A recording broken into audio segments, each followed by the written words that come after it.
Jai Hind to all of you. Welcome back to biology video class. Today we are continuing with the chapter 13, organism and population. Today we are going to study population interactions. We know that in an ecosystem the organisms are interacting among themselves, and the different types of interactions are predation, parasitism, competition, commensalism and mutualism. The first type of interaction that we are going to study is predation. Predation is a biological interaction where one organism, the predator, kills and eats other organism, that is prey. What are the importance of predation? Predation have a lots of importance in an ecosystem. The first one, it helps for transferring energy from one trophic level to successive trophic level. For example, if you are considering a food chain in an ecosystem, there we can see predators and prey species. So here we can see plant, that's coming under the first trophic level, and here plant species are the important prey, and that is consumed by the primary consumers. Primary consumers are taken by secondary consumers. Secondary consumers are taken by tertiary consumers, and that is consumed by top consumers. Here plant is the first prey and primary consumer is the predator. And next primary consumer become the prey and secondary consumer become the predator. And secondary consumer now becomes the prey species and tertiary consumer there become predator. So in this way there we can see predation can be seen in an ecosystem, and through this process energy is transferring from one trophic level to next level, next trophic level to the successive trophic level. So predation is the main process that can be seen in an ecosystem that helps for transferring energy from one trophic level to next successive trophic level.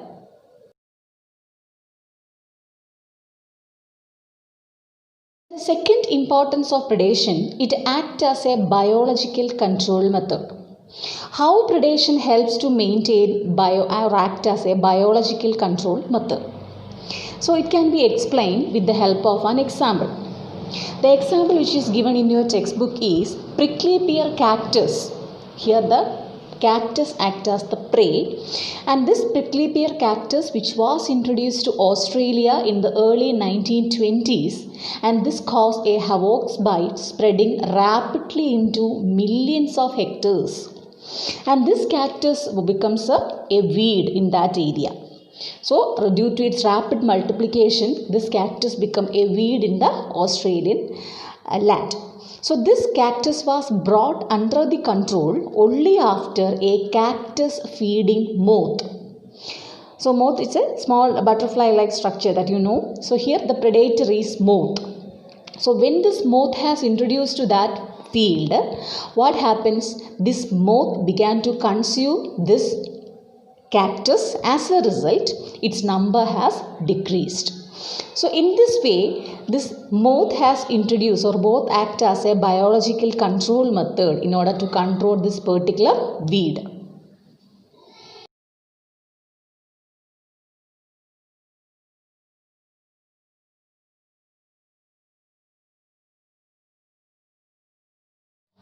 Then the third importance of predation is it regulates the prey population under control. We know that if predator is absent, what happens? The number of prey species will increases, and they began to compete among themselves, and its number again declines.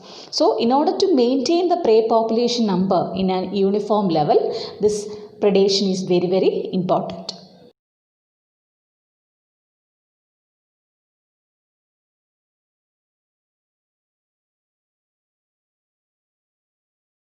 The fourth importance is predation helps in maintaining species diversity in a community. So along with the prey population under control, this predation helps to maintain the species diversity in a community by reducing the intensity of competition among these competing prey species. It can be explained through an example. So the question will be like this: how predation helps to maintain species diversity? Explained through an example. So predation helps to maintain the species diversity. It can be explained through an example. In the rocky intertidal communities of the American Pacific coast, starfish, Pisaster name, and this Pisaster, which is a starfish, is an important predator. In a field experiment, when all the starfish were removed from that area, it leads to the extinction of 10 different species of invertebrates from the same zone. So within a year, what happens? 10 different species of invertebrate also become extinct. When this Pisaster was removed from that zone, Pisaster was the predator, and it leads to the extinction of these 10 different species of invertebrates. These are the prey population. So when the predator has removed, automatically what happens? The number of prey species will increase. So within 1 year, what happens means these 10 different species number also becomes reduced. How it happens? Because when the predator Pisaster has removed, automatically 10 different species of invertebrates number will increase first. And when its number increases, these species will compete among themselves for the same food and space, isn't it? So here we can see the competition between these 10 different species, and that is called interspecific competition. The competition between different species. Here competition occurs within these 10 different species. So when competition occurs between these different species for the same food and space, automatically what will happen? These will lead to the decrease in the number of these 10 different species. So within 1 year, what happens? The number has reduced. Here you can see. So let us consider these brown color dots as the Pisaster starfish, and these different colors are symbolizing the 10 different species of invertebrates. So when this Pisaster has removed, what happens? Its number will increases, and these will compete for the same food and space, isn't it? So and within 1 year, what happens? Within 1 year we can see, first of all, its number will increases, and later what happens? The interspecific competition will occur, and they will compete among themselves, and finally it will lead to the extinction of these 10 different species.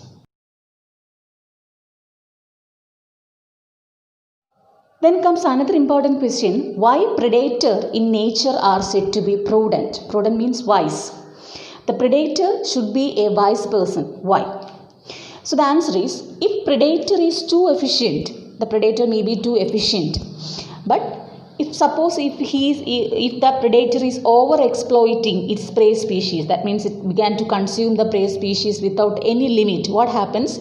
The number of prey species become extinct, isn't it? So the number becomes reduced, the number of prey species might become extinct, and following it, what happens? The predator will also become extinct due to the lack of food. So this is the reason that the predator in a nature are said to be prudent. Then comes the defense mechanism shown by prey species to avoid the rate of predation, or to reduce the rate of predation. So the predator and prey species will interacting among themselves. At the same time, the prey species will show some sort of defense mechanism to reduce the rate of predation. And what are the different defense mechanisms? So first we are going to study the defense mechanism shown by plants to avoid predation, and that is called herbivory. Herbivores means what? The animals which are consuming plants are called herbivores. So in order to reduce this herbivory, that process, the plants are also showing some adaptations. So these are the adaptations shown by plants to avoid herbivory. So what are the different types of adaptations shown by plants to avoid herbivory? And we know that nearly 25% of insects are depending upon plants for their food. And these insects who were depending on plants for food is called a phytophagus.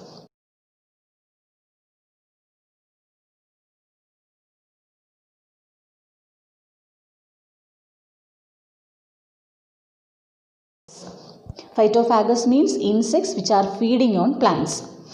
So in order to avoid this insects attack, the plant will also show some defense mechanism. What are the defense mechanisms shown by plants? So we can categorize the defense into two categories: morphological defense mechanism and a chemical defense mechanism. The good example for morphological difference that you know, thorns. So in acacia and cactus we can see thorns are there, and these thorns are meant for the morphological defense mechanism to resist the attack of these insects. And the chemical, second method is chemical method, and the chemical method example, some plants are producing and store chemicals, and that make the herbivore, that particular insect, sick when they are eaten. So some plants will produce some chemicals in order to avoid this herbivory. And the example for the chemicals which are extracted from the plants as a part of reducing herbivory, the different types of chemicals are nicotine, caffeine, quinine, strychnine and opium. Okay, listen. So these are the chemicals. Sometimes it may be asked for 1 mark question. Name the chemicals produced by the plants to avoid herbivory. The different types of chemicals are nicotine, caffeine, quinine, strychnine and opium. And another good example that's showing a chemical defense mechanism, that is the plant Calotropis. In Malayalam we will call it as Erika.